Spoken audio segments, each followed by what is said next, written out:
আসসালামু আলাইকুম গাইস, কেমন আছেন সবাই? আশা করি সবাই ভালো আছে। আজকে আমাদের পুকুরে মাছ ধরবো। মাশাআল্লাহ, পুকুরে অনেক মাছ দেখা যাইতেছে। আমরাও পানি কমাইতেছি মোটর দিয়ে। দেখি একটু খোঁজ খবর নি। আরে দিল কেমন আছে? কেমন? আলহামদুলিল্লাহ ভালো। কি মাছ কি বেশি হয়েছে না কম? আলহামদুলিল্লাহ ভালো মাছ হয়েছে। দেখি কি পরিমাণ মাছ আসছে।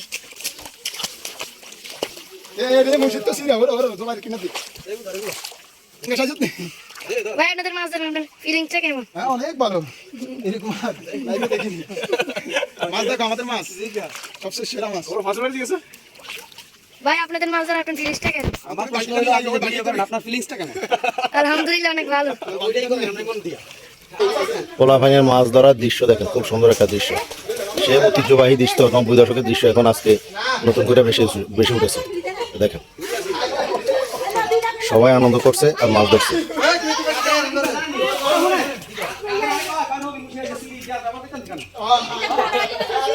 পুকুরের চতুর্পাশে মানুষ দাঁড়িয়ে আছে, সে দেখার জন্য, মাছ ধরার জন্য না। দেখার দৃশ্যটাই সুন্দর।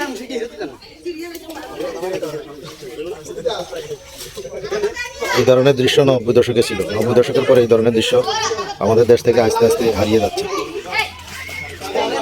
এখানে পাচ্ছে ওরা গ্রামের ভাষা বলে দাঁড়িয়ালা, পুঁটি, কাসকি, শিং, ছোট রুই, মিরকা, তারপরে আপনার শোল ছোট ছোট, তারপরে টাকি মাছ, গাচ্ছে মাছ, এগুলো সব কিছু ছোটো ছোটো। ওই যে ওরা মশির দিয়ে টানতেছে, মশিরের মধ্যে এগুলো উঠতেছে সব। দেখেন গ্রুপ বাইদের একসাথে যাইতেছে তারা, কেউ মশির টানতেছে, কেউ পানির উপরে দিয়ে দিতেছে।